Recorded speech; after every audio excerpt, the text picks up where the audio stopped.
দ্রুত বদলাচ্ছে সময়। আগেকার একান্নবর্তী পরিবারগুলো ভেঙে হয়ে যাচ্ছে ছোট ছোট পরিবার।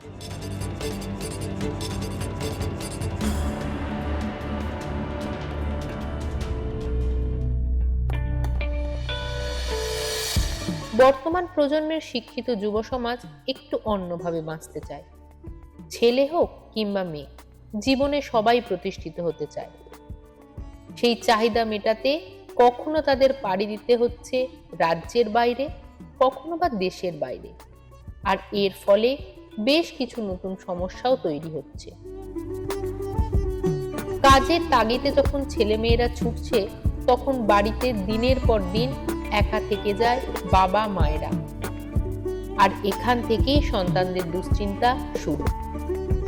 হঠাৎ যদি কেউ অসুস্থ হয়ে পড়েন, এত দূর থেকে ফিরে হাসপাতাল নিয়ে যেতে তো অনেক দেরি হয়ে যাবে। আবার ফাঁকা বাড়িতে বৃদ্ধ মানুষ থাকায় দুষ্কৃতী হামলার আশঙ্কাও থাকে। সব সমস্যার সমাধান এক ছাতার তলায় পাওয়ার চাহিদা থেকেই বৃদ্ধাশ্রমের ভাবনা চলে আসে। আর সেই ভাবনা থেকেই জন্ম গোধূলির। হ্যাঁ, এই গোধূলির। কিন্তু এতেও আবার সমাজের কটাক্ষের শিকার হবার আশঙ্কা থাকে।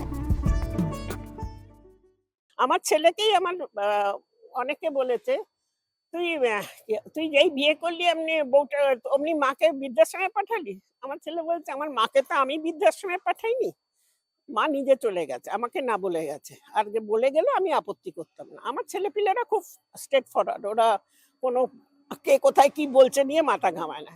কিন্তু আমার বউ আমাকে ফিরে যেতে বলেছিল, মা তুমি আমার বদনাম করে দিলে। আমি কেন রে? বললো, সবাই বলবে আমি তোমার সঙ্গে ঘর করতে পারলাম না। আমি বললাম, ৫ বছর তো ঘর করেছিস, করিসনি? বললো, সে তো তোমার বাড়ি বুঝবে, আমার বাড়ির লোক বুঝবে না। আমি বললাম, দাঁড়া। আমি ওদের সব আত্মীয়-স্বজনকে বিয়ে বাড়ির মতন নেমন্তন্ন করলাম। একটা ক্লাবে নেমন্তন্ন করে তাদের বসিয়ে আমি কেন বৃদ্ধাশ্রম গেছি সেটা পুরোপুরি তাদের বললাম। বললাম যে আমার বউয়ের কোনো দোষ নেই, আপনি আমার বউকে কিছু বলবেন না। বউ আমায় পাঠায়নি, ছেলেও পাঠায়নি, মেয়ে পাঠায়নি, জামাই পাঠায়নি, কেউ পাঠায়নি, আমি নিজে গেছি। তবে সমস্যা যেমন আছে, সমাধানও আছে। এ যুগের ছেলে মেয়েদের মতোই প্রবীণরাও আধুনিক ও যুক্তিবাদী মনোভাবাপন্ন। এখন কেউ অবসরের পর থেকে শেষ দিন গোনা শুরু করেন না। বৃদ্ধাশ্রমকে নির্বাসনও ভাবেন না, বরং এটাকে সেকেন্ড ইনিংস বলে মনে করেন। অনেকে তো নিজেরাই উদ্যোগ নিয়ে চলে আসেন বৃদ্ধাশ্রমে।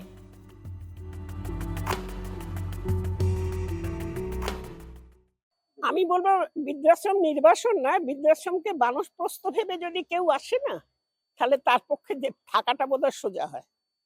নির্বাসন তো আটলি না। নির্বাসন কি করে হবে? যা খুশি তাই করছি তো। যখন ইচ্ছে বেরিয়ে যাচ্ছি, যখন এসে ঢুকছি, দুটো গালাগাল দিচ্ছি, ওরা শুনছে। নেবে? আপনার ছেলে মেয়ে দেবে? কিচ্ছু দেবে না। এদের যেভাবে আমরা গালাগাল মন্দ করি, কোনো ছেলে মেয়ে শুনবে? কোনো ছেলে মেয়ে শুনবে না। আমি তো বললাম, এরা এদের বাবা মাকেও যা করবে না, তার থেকে বেশি আমাদের সম্মান দেয়। দিন দিন বেড়ে চলেছে বৃদ্ধাশ্রমের জনপ্রিয়তা, কিন্তু শুধুমাত্র ব্যবসায়িক দৃষ্টি থেকে নয়। বিজ্ঞানসম্মত পরিষেবা, আন্তরিকতার সংমিশ্রণে বৃদ্ধাশ্রমকে আরো স্মার্ট করে তুলেছে গোধূলি। ব্যারাকপুর কল্যাণী হাইওয়ের ওপর নৈহাটির দোগাছিয়াতে কয়েক বিঘা জমির ওপর এই সিনিয়র সিটিজেন হোমের থাকার জন্য দেশ বিদেশ থেকে বহু মানুষ ছুটে আসছেন। কেন? অ্যাকচুয়ালি আমরা ইউএসএ তে ছিলাম বেশ ১২ বছরের ওপরে। আমার মেয়ে, একমাত্র মেয়ে ওখানেই বড় হয়েছে। কিন্তু আমরা সামহাও দেশে ফিরে আসতে চেয়েছিলাম, মানে মাটির টান যাকে বলে। তার জন্য আমরা নয়ডায় ফিরে এসেছিলাম। নয়ডাতেও আমাদের বাড়ি ফাড়ি আছে। তো নয়ডায় ইউএসএ তে থাকাকালীন আমরা খোঁজ করতে শুরু করি যে কোন মানে জায়গাটা ভালো হবে থাকার জন্য। তো সেই হিসেবে দেখতে ইন্টারনেটে তো অনেক নামই আসে। তো নয়ডাতে এসে আমার মেয়ের বিয়ে হয়ে যাওয়ার পরে আমরা যখন কলকাতায় এলাম দেখতে, তো কলকাতায় বেশ কিছু জায়গা দেখেছি। আমরা ঋষিকেশে দেখেছি, হরিদ্বারে দেখেছি, জয়পুরে দেখেছি, বিভিন্ন জায়গায় দেখেছি। গোধূলির সম্বন্ধে আমাদের আইডিয়া আগে থেকেই ছিল। তো আমাদের একজন জানাশোনা এখানে ছিলেন, তো ওনাকে দেখতে এসে তখন আমাদের মনে হলো যে এইটা আইডিয়াল জায়গা। আহ, যা এটা শহর থেকে বাইরে, কিন্তু অ্যাক্সেসিবিলিটি আছে সবকিছুর। তারপরে এখানকার একটা অদ্ভুত আমাদের ভালো লেগেছিল যে এখানকার পরিবেশটা, যেমন এই পাখির কিচিরমিচির আওয়াজ, সকালবেলা সূর্যের আলো, প্রচুর গাছপালা, মন্দির, এগুলো আলাদা অ্যাট্রাকশন ছিল লাইফের। তো তারপরে মর্নিং ওয়াক করা যায় ভেতরে, বাইরেও করা যায় সার্ভিস লেনে। তো এইগুলো এক একটা আলাদা অ্যাট্রাকশন ছিল। তারপরে আমরা বেশ কিছুদিন ধরে এখানে আসা যাওয়া করতাম। মানে we didn't decide at first কি we will stay in Godhuli. মানুষের একটা স্টেজে আসার পর দে অলসো ডিজার্ভ যে হ্যাপিনেস, মানুষের ভালো থাকার অধিকার তো প্রত্যেক সবারই থাকে। তো জীবনের এই সময়টা এসে মনে হয় আমাদের সব কাজ শেষ হয়ে গেছে, আর কিছু করার নেই। তো তখন আহ, একটা খালি জায়গা তৈরি হয়। তো এমন জায়গায় যদি আমরা আসি যেখানে আমরা শেয়ার করতে পারি একজন অন্যজনের সাথে, উই ক্যান টক ফ্রিলি, কোথাও ঘুরতে যাচ্ছি, তো মানুষের ওই জায়গাটা খুব দরকার। শুধুই যে এমার্জেন্সি সিচুয়েশন ডিল করার জন্য আমরা এখানে এসেছি ঠিক তাও নয়, আমরা ভালো থাকার জন্য, আরো খুশি থাকার জন্য, আরো পজিটিভ একটা সাইড দেখে ভেবে আমাদের জায়গাটা খুবই ভালো লাগছে। মাঝে মাঝে পিকনিক যাচ্ছি, সিনেমা দেখতে যাচ্ছি দল বেঁধে, ফুচকা খাওয়া হচ্ছে, যেগুলো আমরা হয়তো একা দুজনে থাকলে কখনোই করতাম না। ধুলিতে আছি আমরা, অনেক দেখে শুনে এসেছি। প্রথমে তো আমার অ্যাট্রাকশন হয়ে গেছিল গ্রিনারি দেখে। আমি অনেকগুলো ঘুরেছি, সেখানে সেরকম ব্যবস্থা ছিল না। এবং কিছু ছিল, মানে বার্ড ছিল যে এটা হলে হবে না, ওটা হলে হবে না, নানান রকম ব্যাপার। শারীরিক দিক দিয়ে যদি হয়ে যায়, মানে এমন ডিজিজে আক্রান্ত হয়ে যায় যে তার রিকভারি নেই, অতএব তাদের যে গ্যারান্টার আছে তাকে ফেরত দিয়ে দেওয়া, এরকম আমি দেখেছি। আমি কলকাতায় অনেক জায়গায় ঘুরেছি যে সেরকম অবস্থায় আমরা রাখবো না, আমি হ্যান্ড ওভার করে দেবো যারা গ্যারান্টার আর কি, যে ছেলে মেয়ে হোক যে হোক না কেন, এরকম আমি দেখে এসেছি। ভালো দেখতে শুনতে সবই ভালো, কিন্তু ওইসব ব্যাপার, তবে নিরামিষ আছে, হ্যান আছে, অনেক কিছু ব্যাপার আছে। এখানে আসার পরে আমি যখন এমডির সঙ্গে কথা বলি, তখন উনি বললেন যে আপনি যা চাইছেন, যতগুলো আপনার কোয়ারি আছে সব কটা yes yes yes yes yes, মানে আমার যেগুলো কোয়ারি ছিল যে এটা পাবো না, এটা পাবো না, এটা পাবো না, সব ইয়েস করে দিয়েছে। এবং গ্রিনারি দেখে খুব অ্যাট্রাক্ট হয়েছিলাম, তার জন্য এখানে আমি এসছি।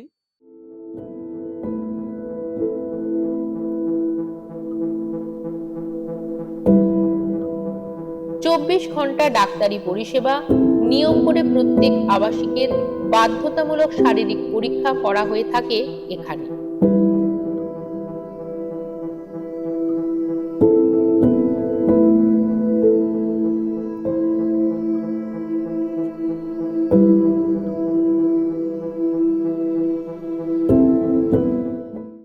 আমাদের গোধূলির প্রত্যেক মান্থে একদিন করে ডক্টর আসেন। আর ডক্টর সবসময় অন কল আমাদের এখানে থাকেই, যে কোনো প্রবলেম হলো, কারোর প্রেশার কমে গেল, কারোর প্রেশার বেড়ে গেল, তো তখন আমাদের ডক্টরের সাথে কথা বলে সেখান থেকে ওষুধটা মেনটেন করা হয়।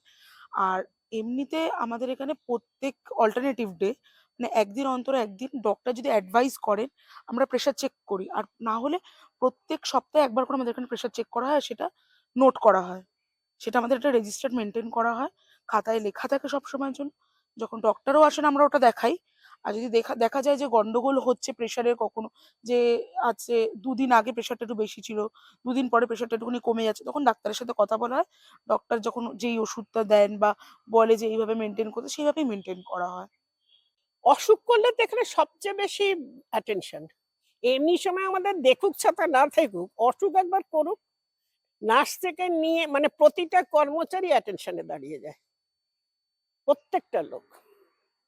এর গোধূলির মতন এত অ্যাটেনশন অন্য কোথাও নেই। অন্য জায়গায় আপনি যখন যাবেন তখন তারা বলবে আপনার গার্জেন আছে, লোকাল গার্জেন আছে, এখানে কেউ এসব জিজ্ঞেস করে না। এরা ফুল দায়িত্ব নিয়ে আমাদের নেয়। এটা এক্সেপশনাল একটা জায়গা, যেখানে আমরা এত বেশি স্বাচ্ছন্দ্য পাই এবং এত বেশি আমাদের সিকিউরিটি পাই। সিকিউরিটি ব্যাপারে কিন্তু একটাই জিনিস ভাবতে হবে, যত বয়স আপনার বাড়বে তত আপনার মেডিকেল প্রবলেম বাড়বে। না, আমরা এখানে ঢুকছি যখন, তখন আমাদের সাথে বিজন বাবুরা, দেবাশিস বাবুর মানে যার ব্যাটালিয়ান রয়েছেন, যাদের উপরে ভর করে আমরা এখানে রয়েছি।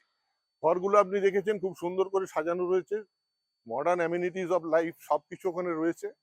কিন্তু আমরা একটা জিনিস কিন্তু কিছুই নিয়ে আসছি না, আমরা শুধু একা একা আসছি।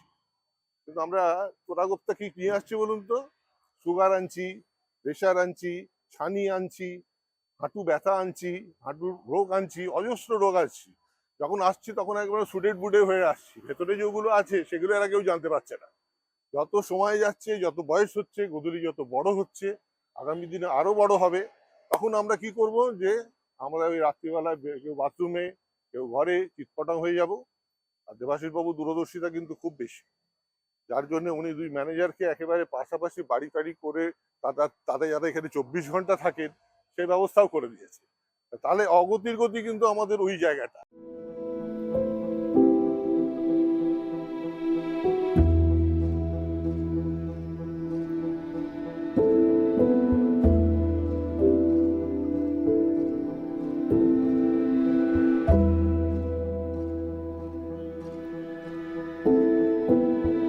আশি জনের বেশি আবাসিকদের প্রত্যেকের চাহিদা অনুযায়ী খাবার তৈরি করা হয়ে থাকে। সুস্বাদু ও স্বাস্থ্যসম্মত খাবার তৈরি করার জন্য কার্যত কর্মযজ্ঞ চলে এখানের কিচেনে।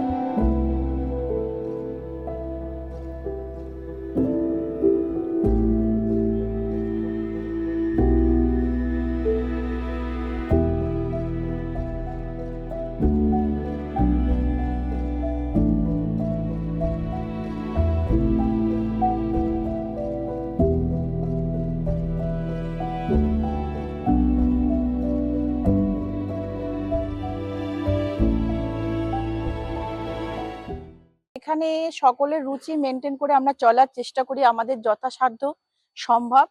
আর তাই নিয়ে সবাই কোনো কমপ্লেনও নেই যে ধরুন কেউ ডাক্তার দেখিয়ে আসলো, এসে সাথে সাথে আমাদের যে ম্যানেজার আছে বা মেডিকেল ডিপার্টমেন্টে যে আছে একটা জানিয়ে দেয় যে আমার এই খাওয়া বারণ আছে, আজ থেকে এই খাবো না।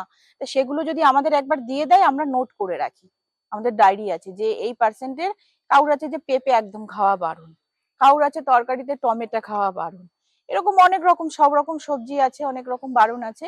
সেক্ষেত্রে আমরা ওটা মাথায় রেখে চলি। সকালবেলায় আপনার আইটেম থাকছে ছানা হচ্ছে, দুধ হচ্ছে, ডিমের অমলেট হচ্ছে, ডিম সেদ্ধ হচ্ছে, ডিম পোচ হচ্ছে, ডালিয়া হচ্ছে, সাদা ওটস হচ্ছে, মশলা ওটস হচ্ছে, কেউ চিড়ে খাচ্ছে, কেউ দুধ কর্নফ্লেক্স খাচ্ছে, কেউ পাউরুটি খাচ্ছে, প্লাস আটার রুটি তরকারি খাচ্ছে। আপনার সকালের আইটেমই হচ্ছে আপনার 15-16 রকম সকালের আইটেম। এবার দুপুরে যাই, দুপুরে ধরুন এক মাছ আমাদের 2 রকম আইটেম করতে হচ্ছে, একটা হচ্ছে ঝোল সবজির মাছ, একটা এমনি ঝালের মাছ, তারপরে হচ্ছে ডাল, তারপর 2 রকম সবজি, আবার 4 রকম ভাতের আইটেম হচ্ছে। কেউ মানে বলতে পারবে না যে তার ডিমান্ডটা আমরা রাখিনি।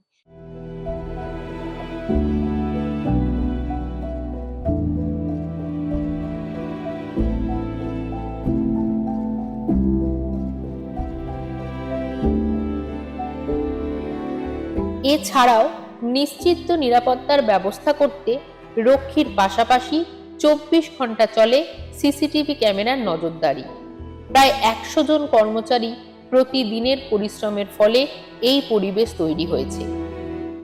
আমি যে ম্যাডামকে দেখি ওই ম্যাডাম মাঝে মাঝে খুব কান্নাকাটি করে, তখন আমি কি করি যে কান্নাকাটি করে তখন খায় না, না খেলে পরে আমি কি করি হুইল চেয়ারে করে একটু খালি 4-5 ঘুরাই, ঘুরিয়ে যখন দেখি মনটা ভালো আছে তখন উপরে নিয়ে তখন খাওয়াই, তখন খায়। হ্যাঁ, তখন খায়। এবারে ওনাকে অনেক সময় হ্যান্ডেল করতে পারি না, খুব চিল্লামিল্লি করে, তখন আমাদের ওই মনিকা দিদি আছে কি দাদাকে একটু ডেকে নিয়ে যায়, তখন দাদা একটুখানি বুঝিয়ে বাজিয়ে খাওয়ায়। যখন নিয়ে আসে তখন খুবই মানে অসুস্থ ছিল, 7 বছর ধরে আসার পরে এখন উনি অনেকটা এখানে দিদিরা যা খাওয়া দাওয়া দেয় সেগুলো খেয়ে দিয়ে উনি এখন অনেকটা ভালো আছে, সুস্থ আছে।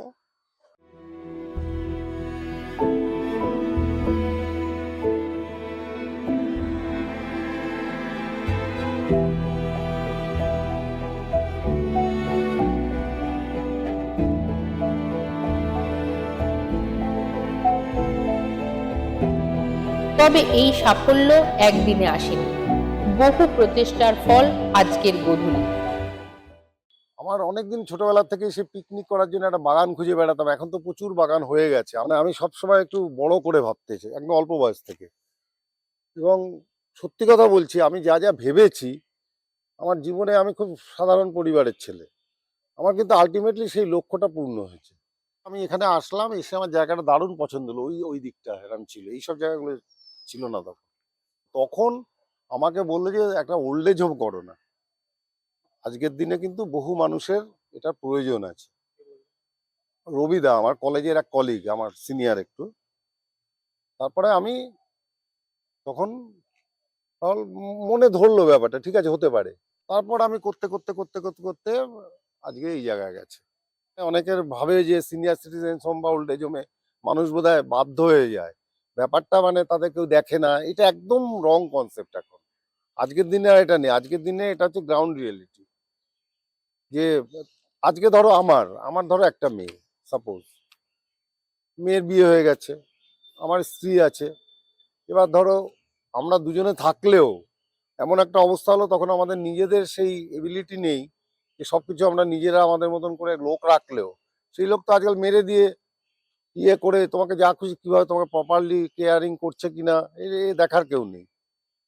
তা এরকম অনেকে আছে, হাজবেন্ড ওয়াইফ এখানে চলে এসছেন, তাদের যথেষ্ট অবস্থা ভালো, সল্টলেকে বাড়ি আছে, বম্বে বাড়ি আছে। তা এবং যাদের ধরো একজন ওয়াইফ মারা গেল, একা হয়ে গেল, তখন সে একা একা নিজের নিরাপত্তা কিভাবে সে করবে? আজকের দিনে তো এটা সম্ভব না। এবং এখানে এমন কোনো ফেসিলিটিস নেই যে তুমি একজন মানুষ হিসেবে যেটা তুমি এনজয় করতে পারো, যা তোমার প্রয়োজন, যা দরকার তার থেকে ঘরের থেকে অনেক বেশি হয়। এখানে এমন কোনো অনুষ্ঠান নেই হয় না।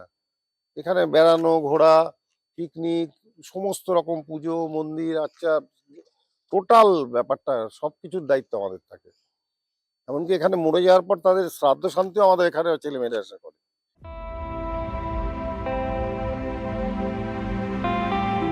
মর্নিং ওয়াক সহ বিভিন্ন শরীরচর্চা দিয়ে শুরু হয় দিন। এরপর ব্রেকফাস্ট, নতুন বন্ধুদের সাথে গল্প আড্ডার পাশাপাশি খবরের কাগজে চোখ বুলিয়ে নেওয়া। তারপর ফ্রেশ হয়ে দুপুরের খাবার পর বিশ্রাম। বিকেলে আবার বেরিয়ে পড়া। রয়েছে মন্দির, পার্ক, ইচ্ছা করলেই বাইরে থেকেও বেরিয়ে আসা যায়। এছাড়াও পড়াশোনা করার জন্য আছে লাইব্রেরি। আর সবচাইতে বড় বিষয় মজাদার আড্ডা।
এর পাশাপাশি বিনোদনের জন্য বিভিন্ন রকম আয়োজন। শারীরিক সুস্থতার পাশাপাশি খেয়াল রাখা হয় মানসিক আনন্দেরও। সারা বছর ধরে চলে বিভিন্ন উৎসব, সাংস্কৃতিক অনুষ্ঠান।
আমি সকলকে গোধূলির আমাদের সকলের পক্ষ থেকে আরেকবার অভিনন্দন জানালাম। আপনারা আজকের অনুষ্ঠানটা একটু সহযোগিতা করুন, আপনারা সঙ্গে থাকুন।